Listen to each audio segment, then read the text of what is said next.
Welcome everybody. This is the Thursday evening Viper Trading webinar. If you are here to learn about trading the futures markets using the Viper tools, you're absolutely in the right place. First, we got to knock out our standard disclaimer. Let's take that out. All communications from Viper Trading Systems are for educational purposes only. Futures and Forex trading does involve risk, and there is a risk of loss. Nothing contained in this webinar, other webinars, including the live trading room, are to be construed as investment or trading advice. And of course, everybody in here does know that you do trade at your own sole discretion. All right. Now we have a lot of visitors here. We have what's called a spring open house, or I'm sorry, summer open house underway. Actually, it's going to be for 2 weeks. It's this week and next week. We have invitations to a rather large group of people who traders who are welcome to sit in the live room. Let me get a crude oil chart up while I'm talking. Stand by. So we got a lot of new traders here. We've got a lot of people visiting. We got a whole slew on free trials. So welcome everybody. Welcome. If you're completely new to Viper, some of you might be looking at this for the first time. So I'm going to take just a quick few seconds, a couple minutes here, and explain what you're looking at. And then we can build upon that going forward insofar as looking at trades is concerned. So what's going on this chart here? Let's take it at its basic level. If you didn't have any indicators on this chart, it would just simply be a 4-range bar chart. In other words, you would just see these bars going up and down, and there would be no color or anything. Well, you might have blue and red bars, but that would pretty much be it. So what are we looking at here? Well, starting with the background colors, you can see we have a red color, we have a green color, and we have these intermediate colors. Generally speaking, if the background is green and the market is stair-stepping up, we are said to be in an uptrend.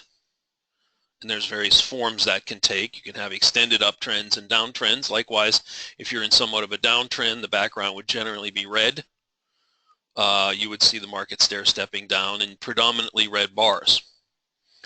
So speaking of bar colors, we have red bar colors, blue bar colors, and of course the yellow bar colors. Now, what you're going to notice is that when the bars get around the mid-band, and let me back up before I talk about that.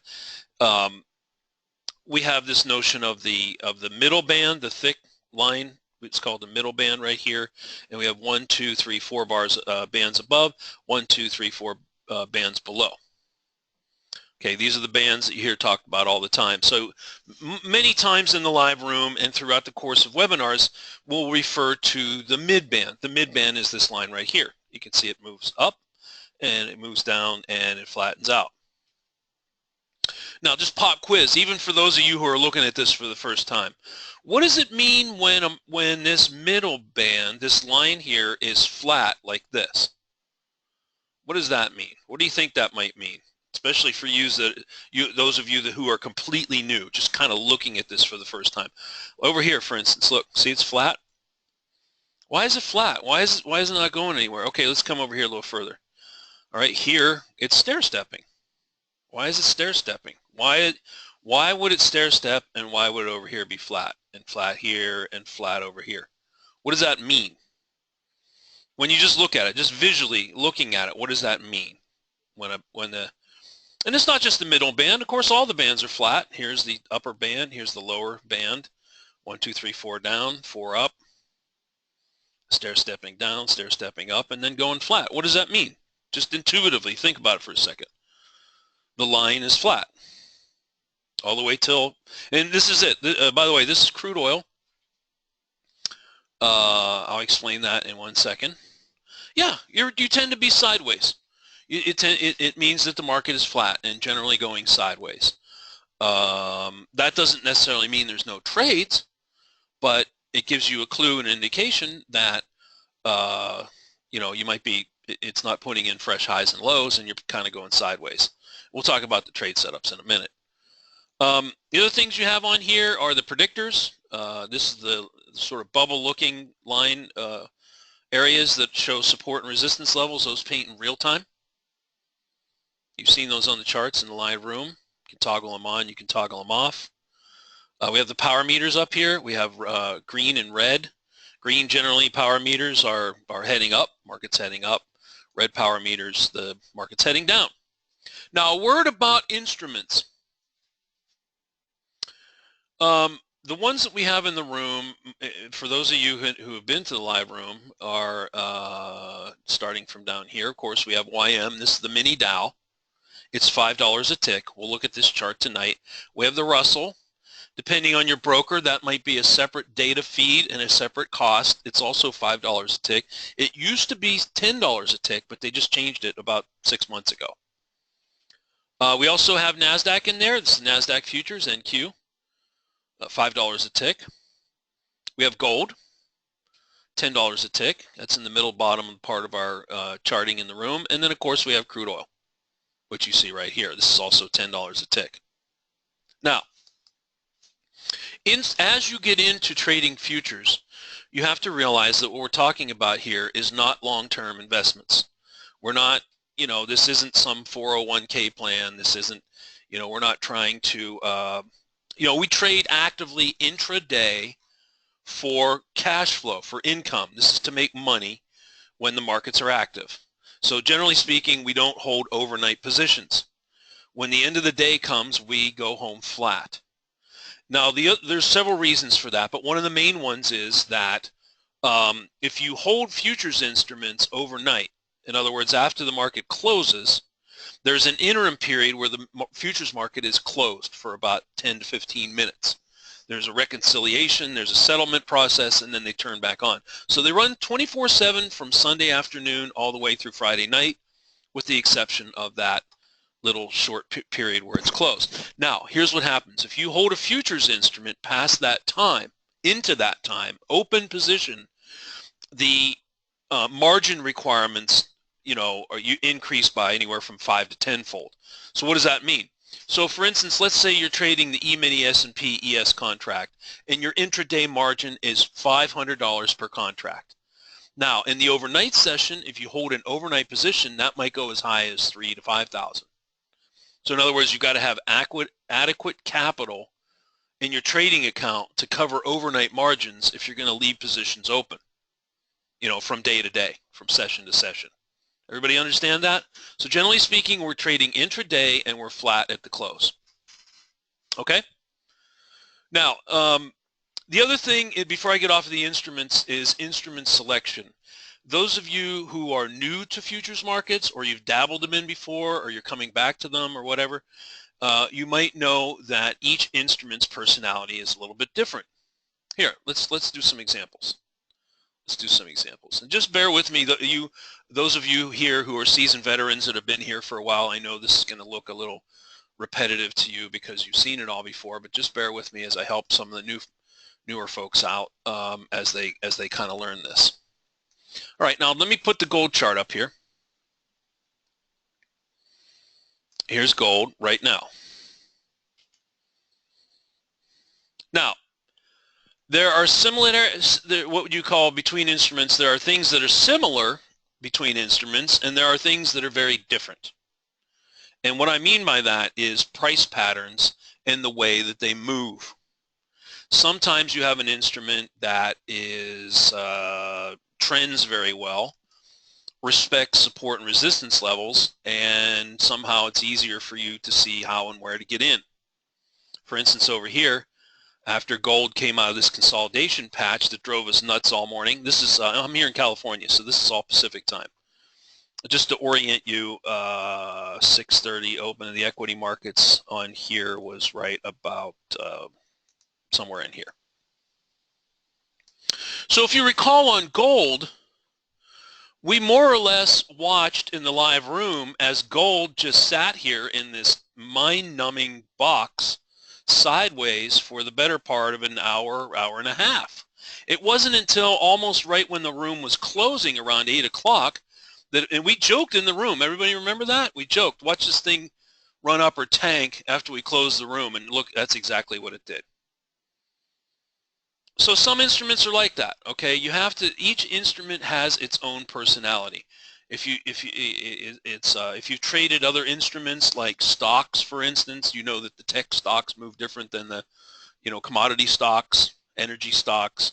If you traded options for a while, you know options are different depending on what you're trading. Forex, if you ever traded Forex, you know the dollar index is different than some of the other currencies. So futures are just like that, right? We can bring up, let's go ahead and drag another chart over here. Let's bring YM over here. So what we're talking about, for those of you just coming in, I see some people have to come and go in here, and that's perfectly okay because it's recorded, and tomorrow morning it'll be up on the web, and you can download the whole thing and watch it again, okay?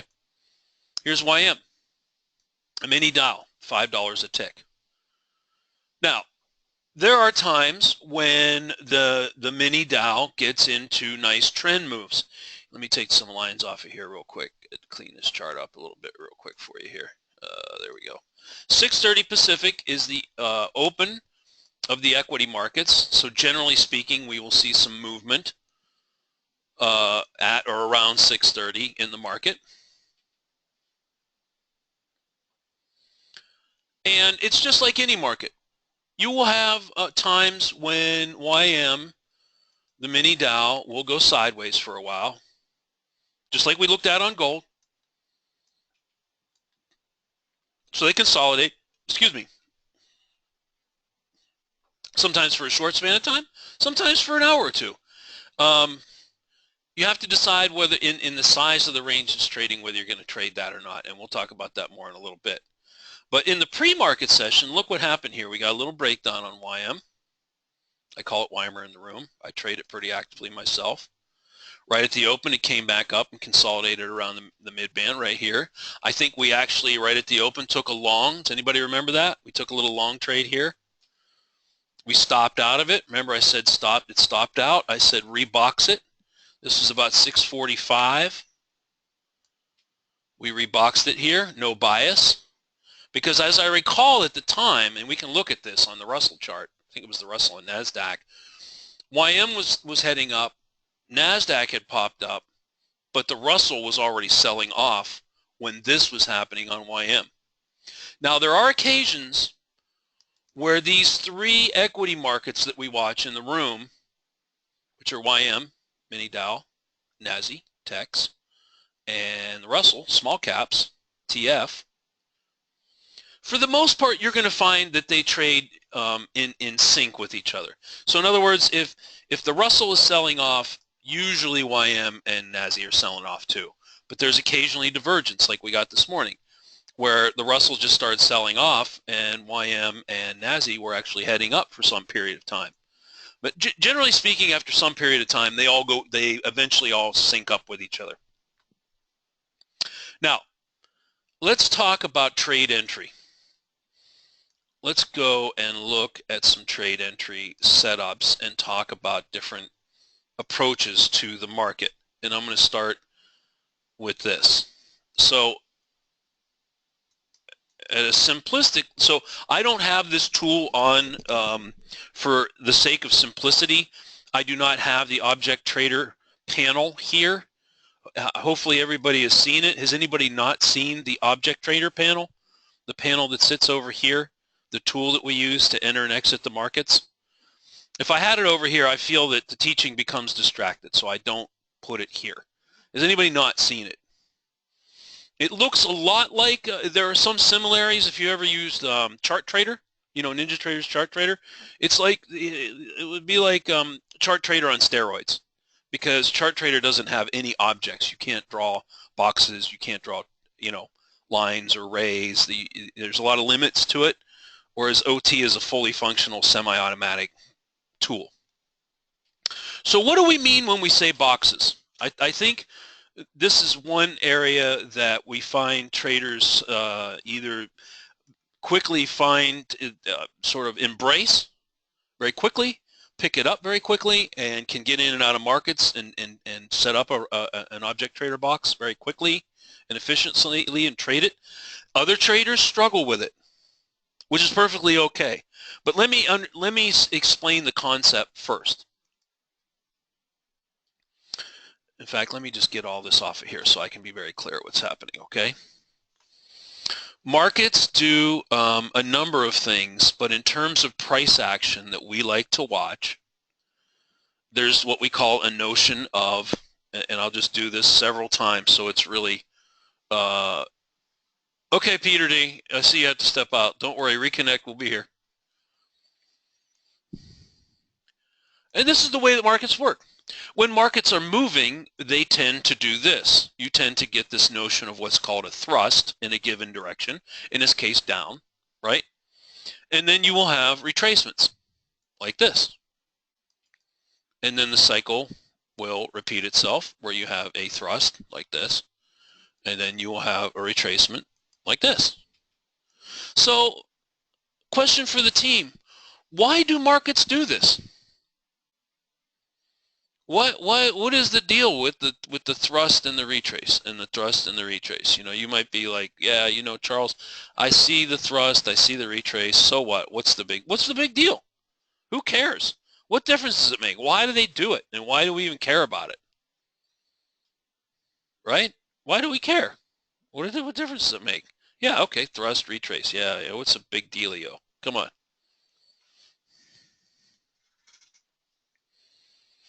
Just throw something out there. Why? Why do you think? Why do markets do that? Thrust and retrace. Why do they do that? Why they all do it? Why? What's going on there?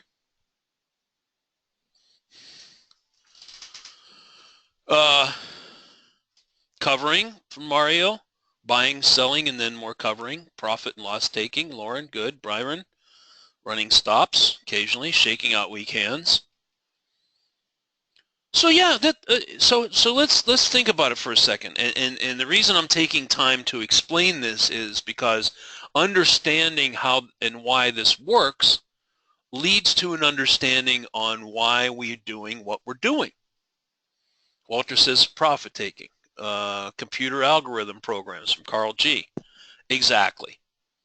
So all of these markets, it doesn't matter whether it's YM, gold, or crude oil. It doesn't matter. NASDAQ, they're all the same in the sense that you have market participants, traders and banks and entities all over the world who are trading futures. And equally as important is you have algorithms, which is computerized trading, which is taking long and short positions in the market. So when you have a thrust in a given direction, in this case it was down, the consensus among the market participants, including the computers, were that the market should be selling off. In other words, sell programs. When sell programs reach a certain equilibrium, they start to cover. So when markets cover their shorts, it creates an upward draft in the market, which is called short covering. Everybody knows that, right? So you have selling and you have short covering. Now, when the short covering reaches an equilibrium with more selling, what happens up in here? Let me move this out of the way. What happens up in here? Let's blow this up because this is the crux. This is the heart of the matter. This is the meat on the bone of how we trade. What happens specifically right up in here? With those four candles. With those four candles, what is actually happening right here? 1, 2, 3, 4. What is happening here? What is that? A resumption of selling, a rollover. No more programs covering the shorts. Right, exactly. So, at a very high level, what we're talking about here in terms of our trade entry on almost every trade that we take. Now, we use different tools. There's different methodologies, and there's different ways that this happens. But at a 20,000 foot level, looking down on this, fundamentally, this is what we're doing. And just to be clear, so nobody doesn't have any questions about this, we do not, under any circumstances, trade the thrust move. Never. That's a big no-no. So when a market is pushing in a given direction, do we take the trade? No. We must always remember that. Whether you're in the live room or trading at Forex after hours or any market that you're using our tools on, any market, it doesn't matter. This is true of every trade. We do not trade the thrust. We trade the retracements. We tend to look for markets to go back to established support and resistance levels. And when they come up to them, in this case, the trend was down, and we retraced up closer right to the mid-band right here, which is a place that we anticipate for a potential roll short. So in other words, when this market is down here, let's go back and talk about this. Okay, we're watching this mindless chop here. The market breaks down and it comes to a support level right in here. We didn't take this trade for whatever reason. Whatever reason you didn't take it. You weren't even awake at this time. But now you're looking at the market. It's in the market. It's early. It's 3 o'clock California time, 6 a.m. Eastern time.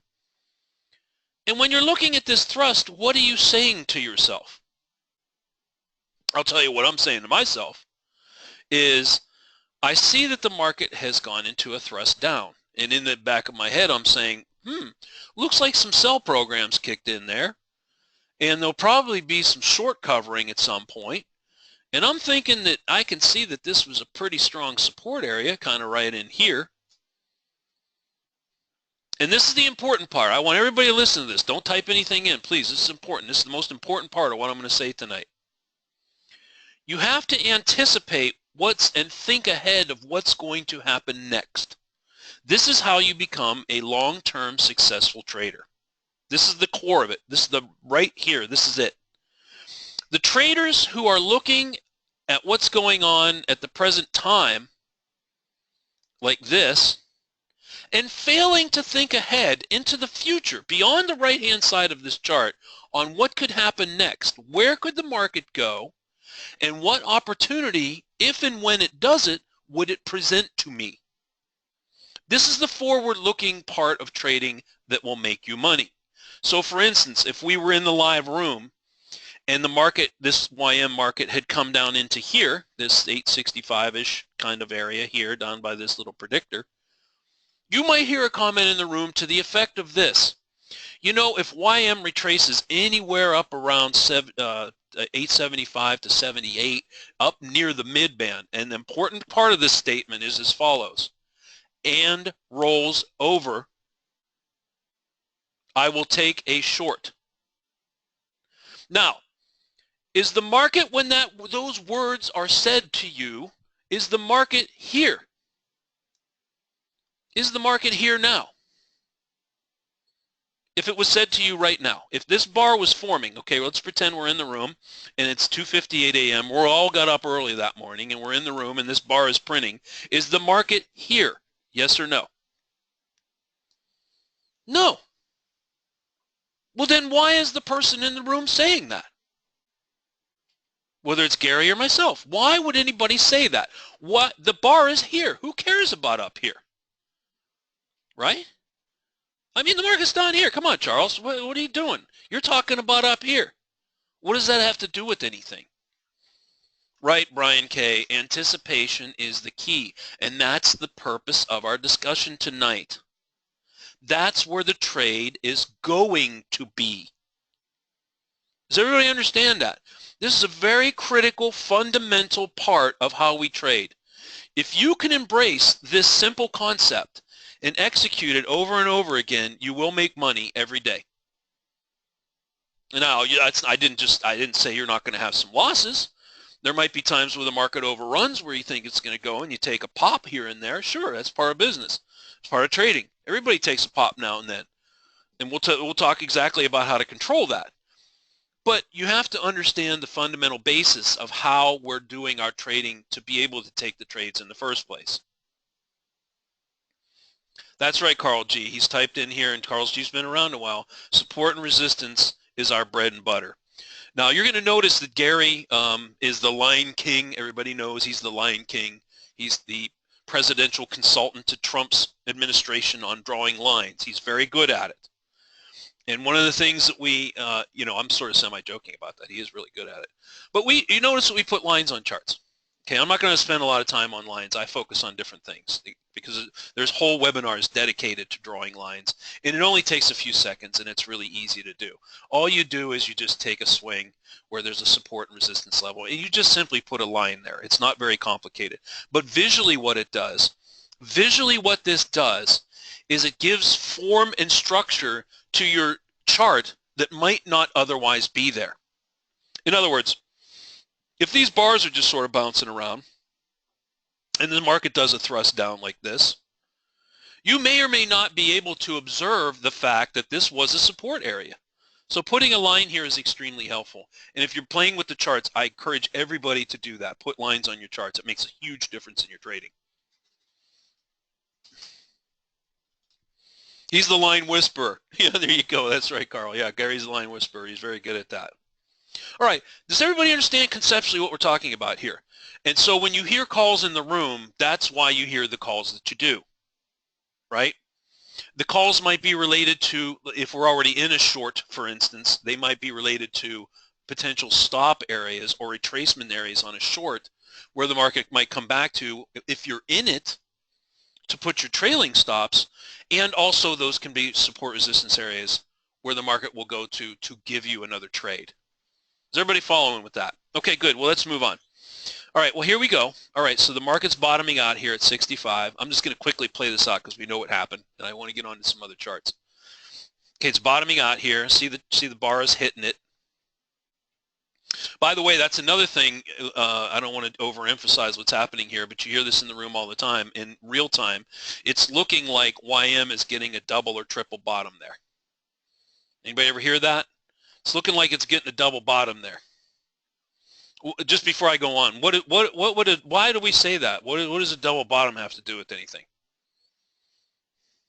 Looking like it's getting a double bottom. You know, yeah, okay, the bars hit it 3 times. Yeah, triple bottom. Sure. Yeah, I see a predictor there too. No, what it means is that let me take all this stuff away because I think it's getting confusing. I got so much stuff on here. Let me just clean all this up. There we go. Okay, let's get back to the topic at hand. By the way, everything that I'm sharing tonight is how would you put it? Subtle breadcrumbs. Subtle breadcrumbs. In other words, you've all heard the story of what's the one in the woods with the breadcrumbs. Is that Hansel and Gretel? What's the one? They get the breadcrumbs and you follow the thing. There's several nursery rhymes out there. There are stories for toddlers that have breadcrumbs, right? And you follow the breadcrumbs. Well, what are the breadcrumbs? What are the breadcrumbs here? Well, if a market continues to hit an area like this after a little bit of a sell-off, and the critical term here is it cannot break it. What is likely to happen if a bars hit over and over and over and over and cannot break it? What is likely to happen here? What direction is it likely going to go? Up or down? If it can't break it and it's hit it 3 times. It's probably going to go up. Yes? So might that be a reason that we say this is a double or triple bottom? We are observing in real time the fact that it is hitting bottom here. And it can't break it. In other words, the sellers, the presumptive thought here is that the sellers are exhausting themselves. So it's another critical breadcrumb. When NASDAQ or oil or something or gold even comes down and starts to hit double bottom or triple bottom, we observe that because what that's saying is we're probably going to bounce, right? There's going to be some short covering. It's going to get a natural updraft up to somewhere, which implies a couple of things. If you're already short, you should be looking to cover, yes?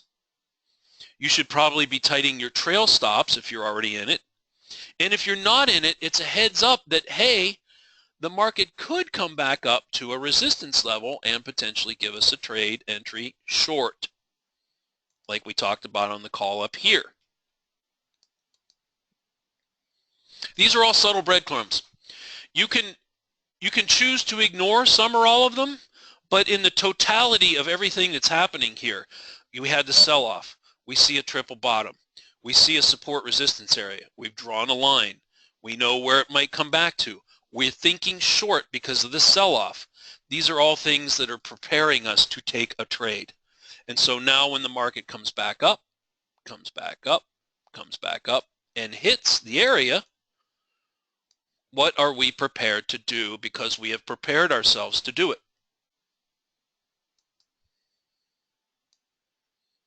Right in here. Take the short. All of this forethought and planning, all the lines, all the observations, all the thinking, the calling ahead of time, the anticipation, the discussion about it, looking at other markets, coming back to it, looking at other markets, coming back to it, waiting patiently for it to do it. And then when it does it, what do? We step in and execute, and we take the trade. Now, we talked quite a bit in, I think, last Thursday night's webinar, which I strongly encourage you to watch. Gary posted, I think, his Monday one last Thursday. We've got, I don't know, probably about a week's worth of postings up there. If you haven't looked at those, I strongly urge you to do so. In fact, let me just quickly show that. I talk about fear. I talk about addressing fear in depth. Where is it here? I don't know where it is. Training, successful trading. I don't know if you put it up there. It's on the, here's the webinar recordings right here. So you go to our, this is the, this little line thing is the yeah, you click on the webinars. Yeah.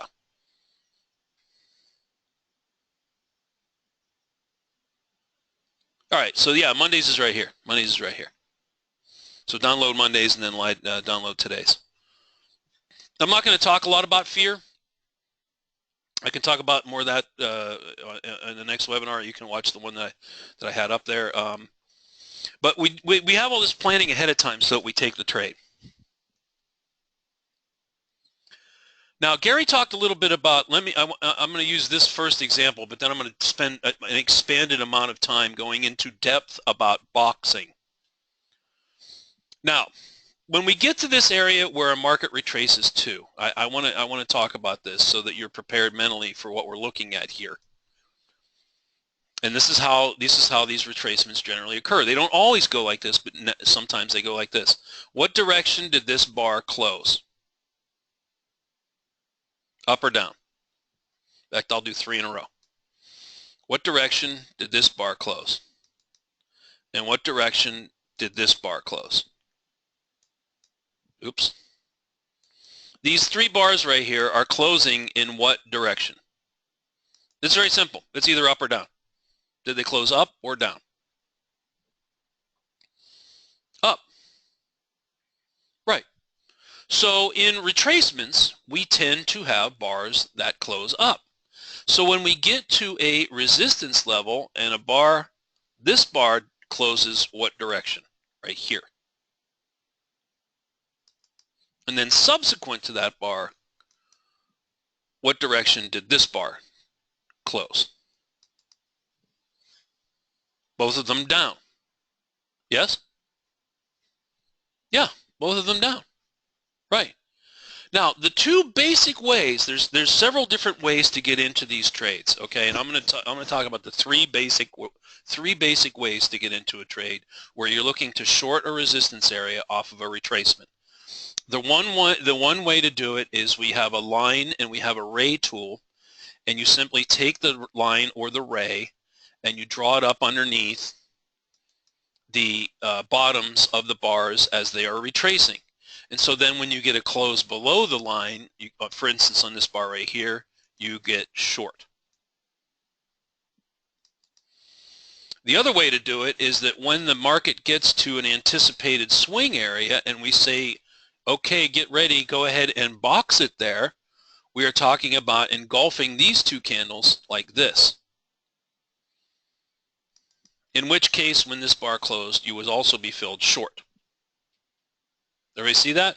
So the line trader, the ray trader, and the box trader, the object trader box would all be short on this bar because it closed outside of all 3 of them. Yes?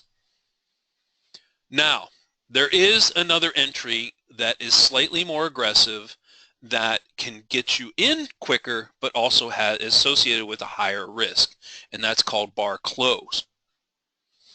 If, as these bars are retracing, these three bars which are working their way up towards the midband, and you turn on bar close, so for instance, you hear Gary in the room, he might say, you know what, can you see it's crude oil is right around the midband there. I'm going to go ahead and turn bar close on up to the upside. Or I see it's ready to roll right there. I'm ready to take a short off the midband. I'm turning bar close on short. So what is he talking about? What is he talking about?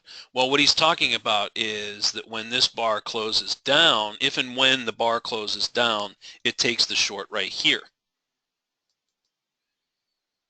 It's a much more aggressive entry than a line or a box, because the line or box doesn't get in until here, right? A full 4 ticks later. You can box the second one in too if you wanted to, Brian. Yeah, you can. It really depends on the market and what it's doing. I mean, you could actually take the box like this, and you'd be filled on short on that bar right there. Yeah, it's a personal choice. In fact, we'll go. I'm going to get off of this thing in a minute, and we'll go look at several of them. What I'm trying to show here for those that are new is that a bar close down is a much more aggressive entry, but there are times when you don't want to do that, where it can come back and bite you. Okay, so we all know this turned out to be a very good trade.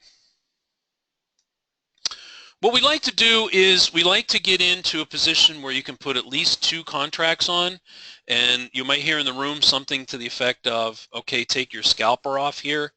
Generally speaking, you're going to try to take off one lot between 5 and 8 or 10 ticks. It could be, Brian. Yeah, it depends on the circumstances. We'll look at several setups like that. I'm simply right now trying to explain the difference between a box and a bar close for everybody who's new. We got a ton of new people in here. I'll circle back on the specifics of the box in just a minute. Anyway, so just real quick. So all it means when it says take scalper off is what we're trying to say is that the market's dropped, I don't know, 5, 6, 8, 10 ticks. It's dropped to a level where if you have 2 contracts on, you should be taking one contract off and then moving your stop down appropriately, your trail stops. Here it did it again, here it did it again, and then it rolled over and reversed. Now let's use this as an example, and then we're going to, this is the 2 bar thing you're looking for, Brian. When it comes to this retracement right here, and the bars are doing this, how might we draw the box? Would it look something like this?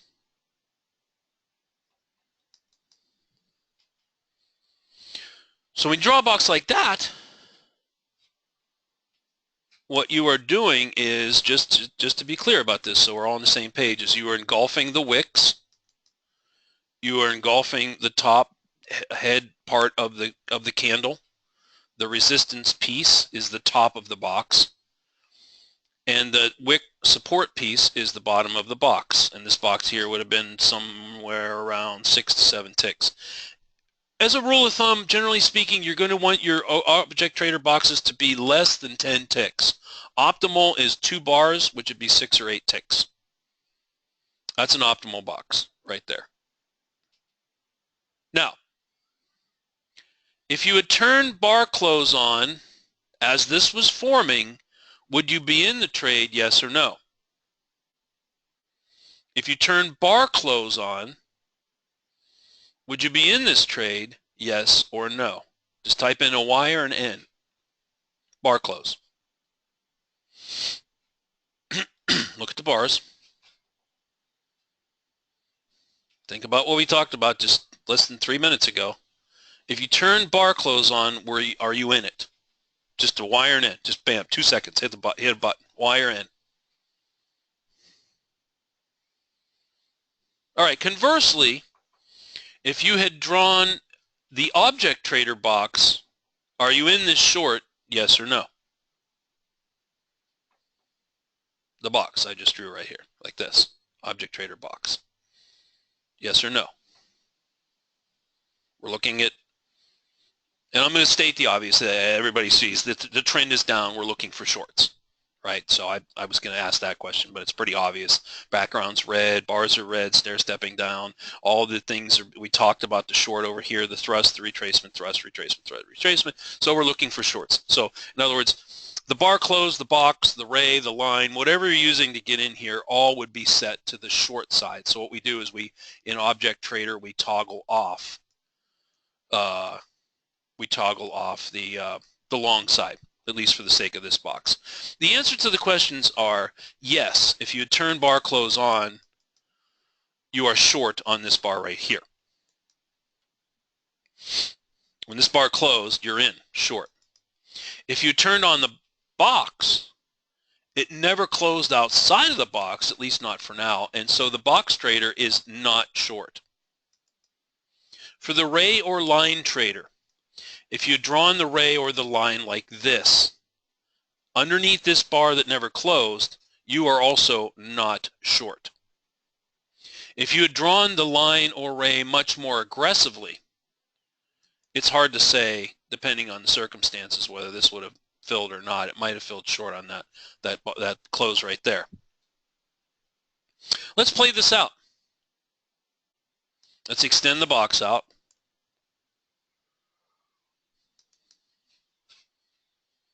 So in this case, what happened to the bar close trader? In this case, what happened to the box trader? Let's start with the bar close trader, this guy right here, this guy, woman, person, this trader, male or female, who turned on bar close. What happened to that trader? What happened to them? They're filled short on that bar right there. And they just left everything in place, their targets and stops, and didn't move anything at all. Just left them in place. They got stopped out. What happened to the less aggressive line trader, assuming it was like that, and the object trader box trader? Even after all these bars formed, did they ever get filled? No. In other words, this is an example where you got short on a bar, you got fill right there on the short. You're anticipating that it might go more like this situation over here where you're aggressively filled short on a bar close. You're in 4 ticks higher than the box trader, so it's a much more aggressive entry. It's a better fill, right? However, in this particular case, there was no follow through the downside, so the bar close trader got creamed. He got stopped out, whereas the box trader never got filled.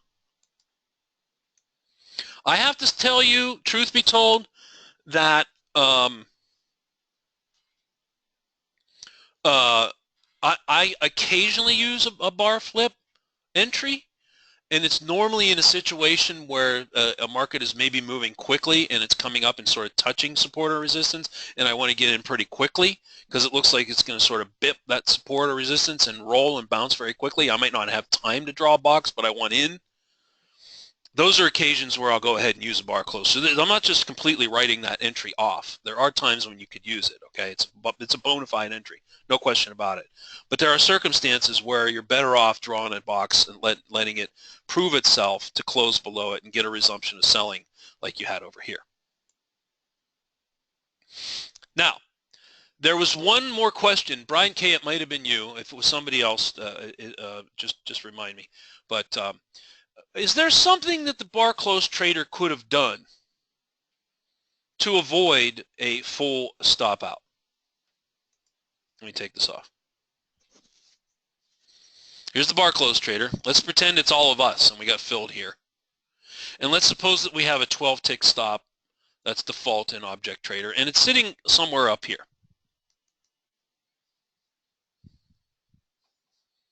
Here's your initial stop. That's what I'm saying. Object Trader, let's suppose you had, I don't know, you had a couple of targets, so it's put the targets down here.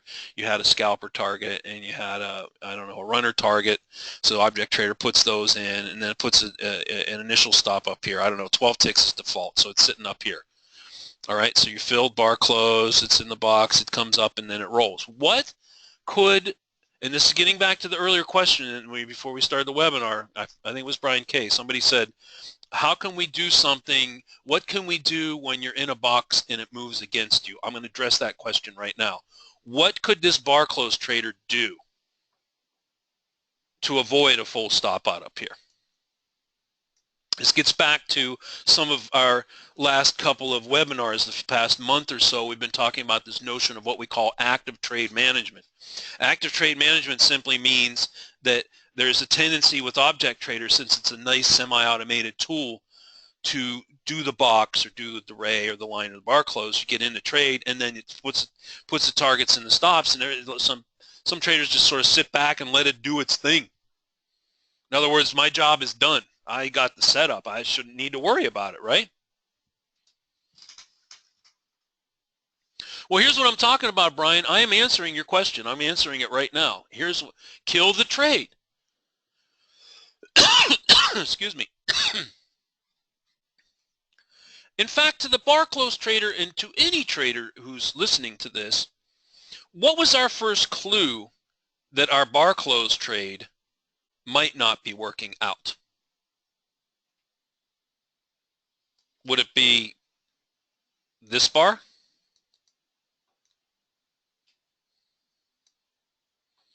It's not going where I want it to go.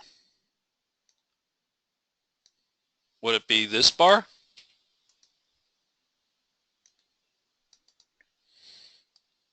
This bar? Or how about this bar? Okay, let's all of us pretend that we took the bar close and we're short right here, and we're watching this happen. What can we do? It's the higher high, the one that closed up. Any one of these, not this one. Oops, not this one, not this one. These two. These two. If you're ever in a trade and the market starts pulling against you precipitously like that, you can do one of two things. You can just hit the kill, close, and it'll flush the toilet and close everything. That's number one. Number two, it came very close to getting your initial stop on a push up into here. Now remember, you're already short, so you're underwater here. You know, you're maybe 8 or 10 ticks plus underwater here. It's coming. It's almost getting ready to stop you out. However, you get a series of 1, 2, 3 bar closes down where it comes back into the box right here. And what could you have done on this candle right here?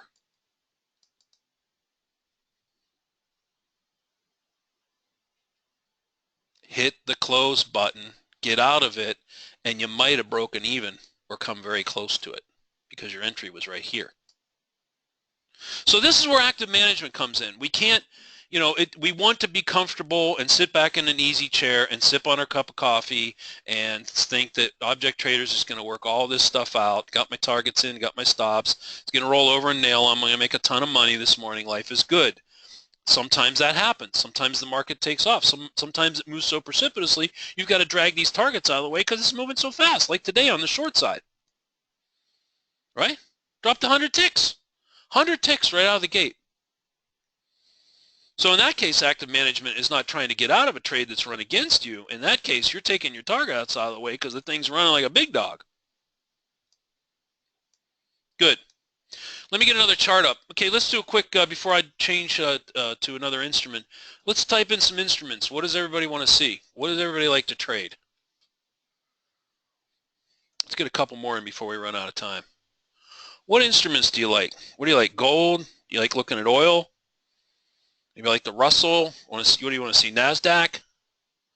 Let's get some instruments. Just type some instruments in there and we'll see what the consensus of the team is, and whatever it is, I'll put it up, okay? Just take 2 seconds here. Type in what you want to see. I'll take a quick count, and that's what I'll put up. Counting instruments. What do you want to see? What do you like to trade? What do you watch? We'll see if we can nail it. Counting NASDAQs. 1, 2, 3, 4, 5, 6. Woo, a lot of NASDAQs. Okay. Here, let me write this down real quick.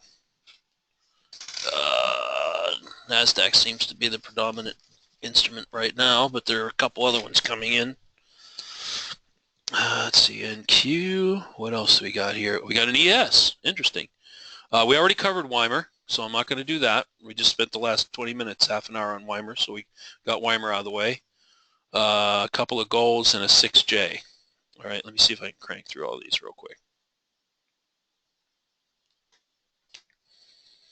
Let's get old Nazi up here. Truth be told, I think most traders have a love-hate relationship with NASDAQ simply because there are times in the market in certain days where Nazi behaves herself, sort of does what she's supposed to do, methodically respecting support and resistance levels. And then there's other days she's just a woolly beast. Okay, she's a woolly beast.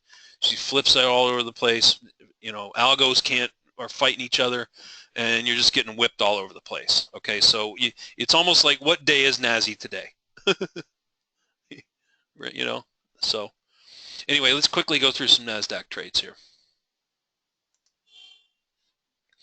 Here's the open of the market, 6:30.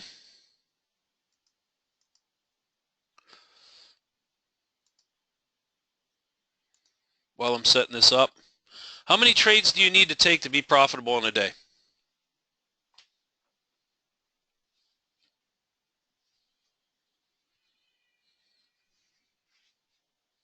Just type in a number. That's not like a trick question. How many trades do you need to be profitable in any given trading day? How many trades? It's a number. There's a number on your keyboard. Just punch one.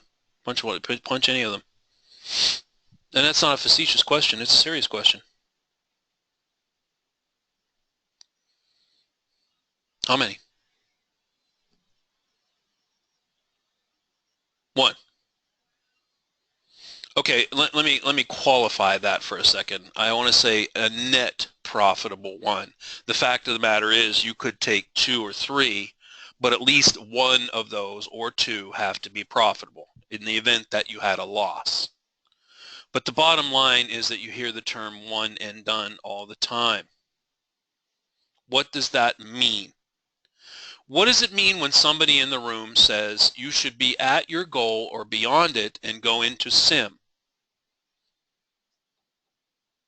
What does that mean? Somebody put a comment in, oh, sim is fake trading. Sim is fake trading. Well, is sim fake trading if you're at your goal? So if you made your goal, is it more wise to continue to risk capital in the market or to get out of the market and go into sim? Which is the more prudent action if you made your goal? Let's say your goal is $800 and you're at $750 for the day. You stop and you don't give it back. That's right, Byron. PF, you don't overtrade. You're at your goal, you stop, Thomas P. Mario, you don't give it back. Perfect. Maurizio, ciao bella, my friend. You stay in the market as long as you need to meet your goal, and then you're done. Perfect. Good. That's what we're talking about with one and done. Look, there are trades that come like buses and planes all day long. All day long. Tons of them. Setting up all the time. The 2 most important things I want everybody to get out of this, maybe 3. If there's 3 most important things I want you to get out of it, it's this. Number 1, instrument selection. You've got to find an instrument to trade, learn its personality, become profitable at it, and then stick with it. You don't hear me making a lot of calls on the Russell because I generally don't trade the Russell. I have a Russell chart up. I occasionally take a Russell trade, but I focus more on YM and NASDAQ and gold and sometimes on oil. Excuse me, because those are the instruments that speak to me. My trading style works well with that. Now look, yours might be completely different. You might love the Russell and you might like gold. We're all different. That's number 1. Number 2, equally as important as number 1, let's call it 1A and 1B. Do not overtrade. This is the number 1 drawdown of all traders who fight with this all the time. They'll nail a trade, they'll nail a trade or 2. They get the mentality, I'm playing with the house's money. That sort of gambling mentality, thinking that, I got fed pretty good, I'm doing pretty good, I can just keep pressing my luck. So what, I give a little bit back. Next thing you know, you give some back, you give a little back, you give a little back, and then guess what? You go home with nothing. Does that happen to anybody? Get up early, nail a couple of winners, get up pretty good, take a pop, boo, now you're revenge trading. Take another pop, ouch. You're close to breaking even. One more. I know I can. You know what? I'm in sync with the market. I know what it's doing. I know it's going to roll. I'm going to load it up. Bam. Now you're in the hole. You took a profitable day and you turned it into a loser. Look, I know I'm talking to some of you. It's okay. I did that for a long time. I know it probably is good or better than anybody. I did that for a long time. So listen, when we say 1 or 2 and done, how many times do you hear in the room after about 7 o'clock, Gary opens at 5:55, so you got the crude oil pit, you got gold, you got the equity open at 6:30, we're looking at all 5 charts. How many times by 7 o'clock do you hear people going in there? I'm not going to name names, but you know who they are. I'm done. I hit my goal. See you tomorrow, guys. That's what you want to do. That is why we trade. Our goal is not to catch every trade that comes along. It's to nail a couple of profitable ones, limit our exposure to risk in the market, and get out. That's the second thing. Instrument selection and minimize trading to 1 or 2 and done and limit your risk. And the third thing is what we talked about this whole entry thing, about the bar close, being patient, and how to manage your entries. Because if you can nail these entries, however you do it, and proper risk management on your entries, this is the third critical key. The boxing, the tools, that's number 3. Instrument selection, proper risk management, and entries. And if you just stick to those 3, you'll be profitable. Let's look at a couple examples on NASI right here. So right at the open, as I recall on NASDAQ, we took a couple of longs here. I don't know. I think I called and took. I'm trying to go back and remember here. I think this little bounce we took is a long. And then it came back and it checked. So you got a little scalpy out of it. Came right back to the mid band and checked it. I do remember. I think I took this long bounce. Remember? As I recall, popped up, pulled back. You see this a lot. I'll show this pattern. This is a good pattern to learn, okay? You get a pop, you're in the green, you're feeling good, you get a pullback, it needs to hold a higher support, excuse me, and then there's another pop like this, right here. So we were long, and then we stopped out, remember? Came down, I called some stop levels out, remember? Now, here's no mystery to these stop levels. I'm just going to show this so you can see it on your own charts, okay? Notice how you have this little snaky looking line that looks like this. This is called the stealth. See the stealth line? Kind of a little snaky looking thing here. Notice how sometimes it hugs line 6. Line 6 is this line right here. So 1, 2, 3, 4 mid-band, 5, 6, 7 the top. So there's no mystery if you're ever watching my calls on trail stops. They're generally going to be somewhere around where the stealth line is and line 6 on a long trade.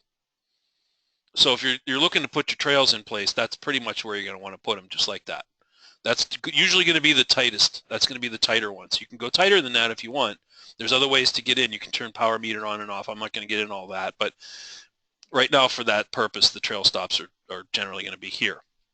The looser stops will tend to be closer to the mid-band. Now, by hook or by crook, you got stopped out on this long trade right in here.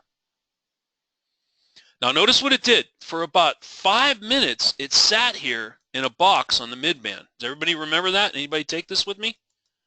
Remember how it sat here? We had a box just like that. Start setting that up. Let me just real quick tell you real quick. Start setting that box up around 640-ish. And it didn't really break until over here around 6:44. 4 or 5 minutes just sitting here. Plenty of time to draw the box. Textbook mid-band box. As I recall at the time, we had it set to go either way. Because if you go back and recreate 6:40 in the morning, it looked like this.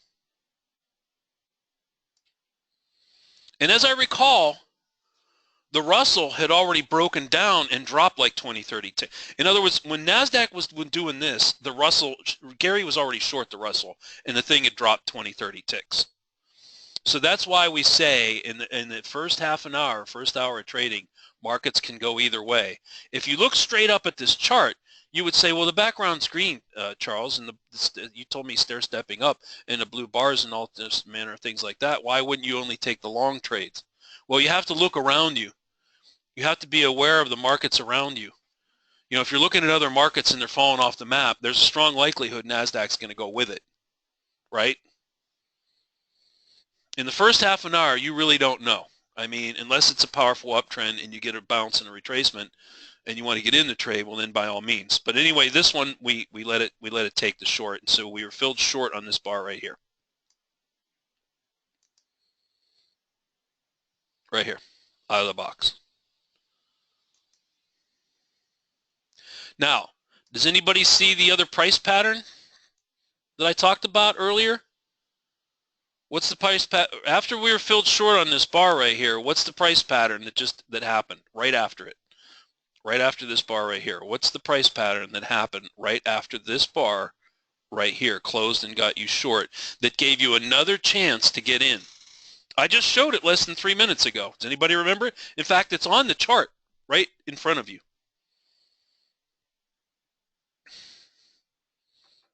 After we closed outside the box and got filled short, there was a pattern that happened that often happens after you get the break. What is it? The reason I'm saying this is that this is an important, vital pattern to learn. You know, we just don't willy-nilly take patterns and say, oh, this is something you ought to look for. There's a reason for it. It pulled right back to the mid-band. Mark, Thomas, Peter W, PF, JS, it came right to the mid-band and rolled over right here. Now, what is that? Who cares about that? What difference does that make? Well, a couple of things.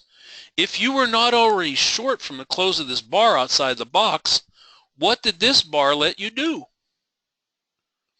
Let's say you weren't in here and you see this bar right here, this doji candle closing underneath the mid-band. What could you have done right here? Or even here? Yeah, gotten in the trade, right? You had another chance to get in right here. In fact, you could have been gotten in a better fill than this bar right here. And by the way, I had just showed it right here. It's the exact same pattern. Didn't we show this a minute ago? When it breaks up many, many times, it'll come back and check, and then if it's going to follow through, it does. This is exactly the same thing. It's exactly the same thing. It happens all the time. Now, occasionally it'll drop. I think the Russell flipped the other day and dropped 100 ticks without hardly any retracement, but that's very rare.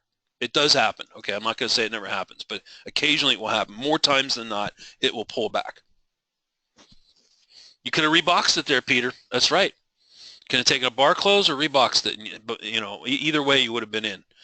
You know, when I say that, I mean could have done this and reboxed it if you weren't already in it. Sat here for about another minute. And it just fell off the map. Hit your scalper targets.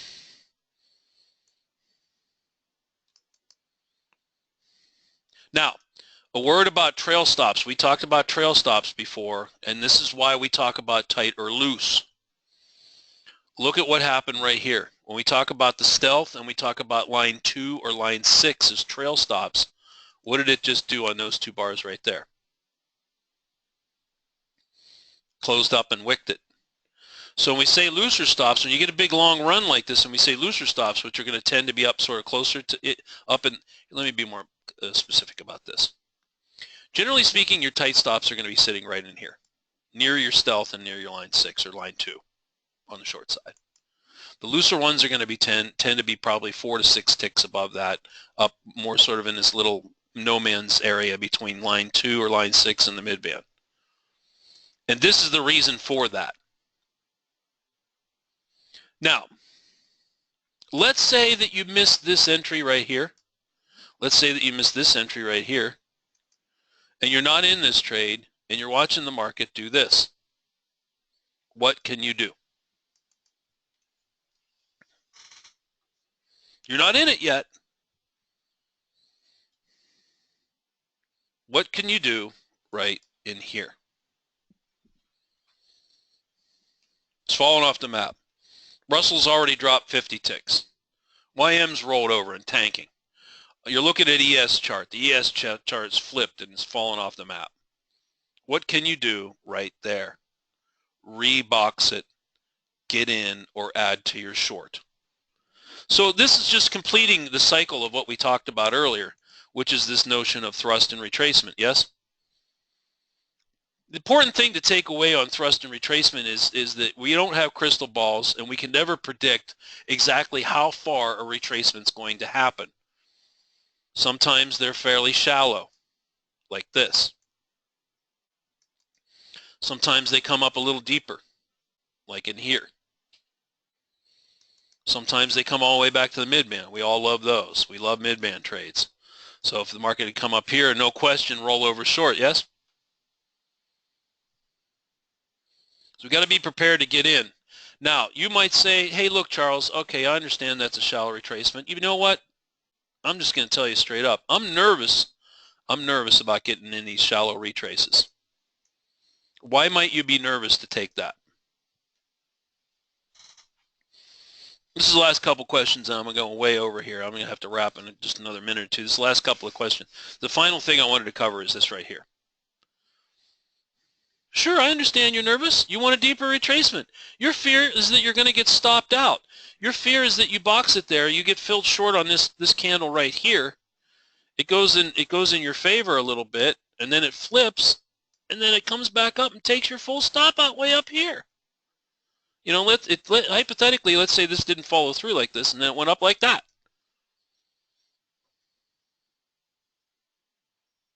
Do you have to let it go all the way up here?